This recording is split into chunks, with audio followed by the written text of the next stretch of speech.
నేను మీ Gopi breaking news చూసుకోవచ్చు. హైదరాబాద్లోని సరూర్ నగర్లో అలకనంద హాస్పిటల్లో దారుణం చోటు చేసుకుంది. కిడ్నీ ర్యాకెట్ బయటపడినట్టుగైతే హాస్పిటల్ యజమాని ఎవరైతే ఉన్నారో సంపత్ని ఆయన అయితే అరెస్ట్ చేయడం జరిగింది. అదేవిధంగా ఒంటరి మహిళని టార్గెట్ చేసి వాళ్ళకి 4 లక్షల రూపాయలు డబ్బులు ఇచ్చి అదే కిడ్నీని మరొక ఇద్దరికి అయితే అమ్మడం జరిగింది. ఒక కిడ్నీ వచ్చేసరికి 25 లక్షల రూపాయలకి అమ్మడం జరిగింది. ఒక న్యాయవాదికి ఒక నర్సుకి అయితే ఆ కిడ్నీని అమ్మడం జరిగింది. సో ఈ పూర్తి రాకెట్ని మొత్తం కూడా పోలీసులు అయితే బట్టబయలు చేశారు.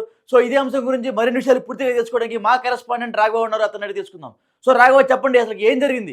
ఏదైతే హైదరాబాద్ లో అయితే భారీ కిడ్నీ ర్యాకెట్ అయితే బయటపడింది. సరూర్ నగర్ లోని అలకనంద హాస్పిటల్లో ఈ ర్యాకెట్ మొత్తం నడుస్తోందని అయితే పోలీసులు గుర్తించారు. అయితే ప్రధానంగా దక్షిణాది రాష్ట్రాలైన తమిళనాడు, కర్ణాటక ప్రాంతాల్లో ఉన్న ఒంటరి మహిళలు, వితంతువుల్లో ప్రత్యేకంగా టార్గెట్ చేసి ఈ రాకెట్ దందా అయితే నిర్వహిస్తున్నట్టుగా ప్రాథమికంగా అంచనాకు వచ్చారు పోలీసులు. ఏదైతే ఆర్ఎంపీ దీనికి బ్రోకర్గా వ్యవహరిస్తున్న పరిస్థితి అయితే ఉంది. ఆర్ఎంపీలే మధ్యవర్తిత్వం వహించి కర్ణాటక, తమిళనాడు నుంచి కూడా ఎవరైతే ఒంటరి మహిళలు ఉంటారో, నిరుపేద కుటుంబంలో కూటికి ఇబ్బంది పడేవారు, వారి అవసరాలు తీర్చుకోవడానికి గతి లేని పరిస్థితుల్లో తన శరీర భాగాలు అమ్ముకునే దారుణమైన పరిస్థితికి అయితే వారు చేరిన వ్యక్తులనే వీళ్ళు టార్గెట్గా చేసుకుంటారు. వారికి కావాల్సిన ఎవరైతే కిడ్నీకి అవసరం అవుతుందో వారిని ఎంచుకుంటారు. ఎంచుకుని ప్రస్తుతం హైదరాబాద్లో ఈ అలకనంద హాస్పిటల్లోనే ఈ కిడ్నీ ర్యాకెట్ భాగవతం అంతా బయటపడినట్టు తెలుస్తుంది.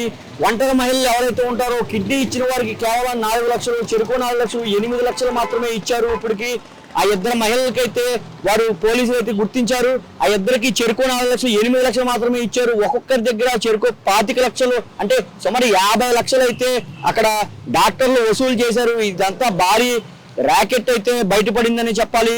ఏదైతే ఒక రాఘవ ఒకటి యాక్చువల్గా అతను డాక్టరే కాదంట కదా, నిజమేనా? అతను డాక్టర్ అంటే అతను రష్యాలో అయితే డాక్టరేట్ చేశాడు. అది కాస్మోటిక్ సర్జన్ గా చేసిన డాక్టరేట్ పొందిన వ్యక్తి అయితే యూరాలజిస్ట్, ఎవరైతే ఈ మూత్రపిండాలు కిడ్నీకి సంబంధించిన యూరాలజిస్టులే ప్రత్యేకంగా దీన్ని చూడాల్సిన పరిస్థితి అయితే ఉంది. అయితే రష్యాలో డాక్టరేట్ చేసిన అతను ఇక్కడికి వచ్చి ఈ రకంగా 6 నెలల క్రితమే ఈ అలకనంద హాస్పిటల్ ప్రారంభించాడు.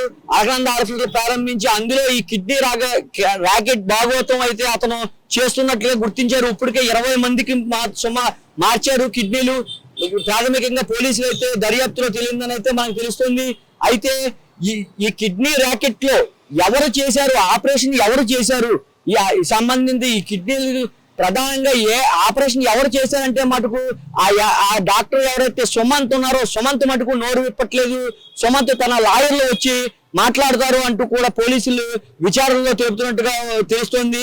అయితే పోలీసులు తన దగ్గర శైలిలో విచారణ అయితే చేపట్టినట్టుగా మనకి సమాచారం అందుతోంది.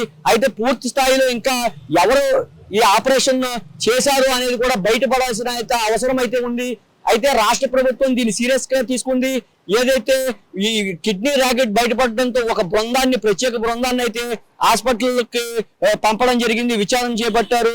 ఎవరైతే మహేంద్ర అనే డాక్టర్ ఉన్నారో మహేంద్ర సారథ్యంలో ఇదంతా కూడా ఈ కమిటీ అంతా కూడా ఇప్పుడు విచారణ చేపడుతుంది. అయితే దీన్ని ఖచ్చితంగా సీరియస్ గా తీసుకుంటాం. తక్షణమే ఇటువంటి చర్యలు పాల్పడే డాక్టర్లపై అయితే తీవ్రమైన చర్యలు తీసుకుంటాం అంటూ కూడా ప్రభుత్వం ఇప్పటికే చెప్తున్న పరిస్థితి. అయితే ఒంటరి మహిళలు ఎవరైతే ఉంటారో, కుటుంబంలో పేదరికంతో బాధపడే ఒంటరి మహిళలు వీరు టార్గెట్ గా చేసుకుంటున్నారు. టార్గెట్ గా చేసుకుని వారికి కేవలం 4 లక్షలు, 8 లక్షలు, 3 లక్షలు ఇలాగా అతి తక్కువ మొత్తాన్ని వారికి ఇచ్చి భారీగా వీరైతే దండుకుని ఈ ర్యాకెట్ అయితే కొనసాగుతున్న పరిస్థితి. అయితే ఆ మహిళలు ఎవరైతే ఉన్నారో తమిళనాడు రాష్ట్రానికి చెందిన వారుగా అయితే గుర్తించారు. అదే తమిళనాడు రాష్ట్రానికి చెందిన మరొక 2 లాయర్, ఒకరు అదే విధంగా నర్సుకు సంబంధించిన ఒకరికి అయితే కిడ్నీ ట్రాన్స్ప్లాంటేషన్ చేశారు. సుమారు చెరుకు 10 లక్షలు వారు ఇచ్చామని చెప్తున్నారు. అయితే ఎవరైతే కిడ్నీ దానం చేశారో వారికి మాత్రం 4 లక్షలే ముట్టిందని వారు చెప్తున్న దారుణమైన పరిస్థితి అయితే ఇది గోపి. అంటే ఒకటి రాఘవ, మనం చూసుకోవచ్చు ఇప్పుడు గాంధీ హాస్పిటల్లోకి 2 బాధితులు ఉన్నట్టుగా మనకు కనబడుతుంది. అసలు ఎవరు ఆ బాధితులు, వాళ్ళ ఆరోగ్య పరిస్థితి ఎలా ఉంది ఇప్పుడు? ఏదైతే డిఎంహెచ్ఓకి ఒక గుర్తు తెలియని వ్యక్తికి సమాచారం అందించారు డిఎంహెచ్ఓ. అదే రకంగా ఎల్బీ నగర్ పోలీసులు అయితే హాస్పిటల్ చేరుకున్నారు. హాస్పిటల్ చేరుకున్న సమయంలో అప్పటికే లోపల ఉన్న డాక్టర్ల బృందం అయితే అప్రమత్తం అయ్యి వెనక నుంచి పారిపోయినట్లుగా తెలుస్తోంది. ఈ పోలీసులు కానీ ఈ సంబంధిత అధికారులు ఎవరైతే హాస్పిటల్కి ఎంటర్ అవ్వగానే పారిపోవడంతో కూడా ఈ అనుమానం బలపడే పరిస్థితి అయితే ఉంది. అయితే ఈ హాస్పిటల్ కి సంబంధించిన ఎటువంటి డాక్యుమెంట్స్ కూడా అక్కడ ఉంచలేదు, ప్రతిదీ మాయం చేసినట్టుగా అయితే ప్రస్తుతానికి సమాచారం అందుతుంది. అయితే దీనికి సంబంధించి ప్రధానంగా ఒక 10 రోజుల క్రితం అయితే ఒక మహిళ అయితే మృతి చెందింది. ఆమె కిడ్నీ రోగంతోనే మృతి చెందింది. ఈ ఆపరేషన్ వికటించడంతోనే మృతి చెందిందని అయితే ఆరోపణలు వినబడుతున్నాయి గోపి. అదే విధంగా అక్కడ 2 వ్యక్తులు ఎవరైతే ఉన్నారో కిడ్నీ ట్రాన్స్ప్లాంటేషన్ చేసిన వారు మొదట్లో ఈ డాక్టర్ల బృందం వెళ్ళి ఈ డిఎంహెచ్ఓ అధికారులు వెళ్ళి అడగడంతో అపెండిక్స్ ఆపరేషన్ చేసుకున్నామంటూ బుకాయించిన తర్వాత గట్టిగా అడిగేసరికి కిడ్నీ ట్రాన్స్ప్లాంటేషన్ ఆపరేషన్ చేసుకున్నామని వారు చెప్పడం జరిగింది. దాంతో వారు గాంధీ హాస్పిటల్కి అయితే వారిని తరలించారు.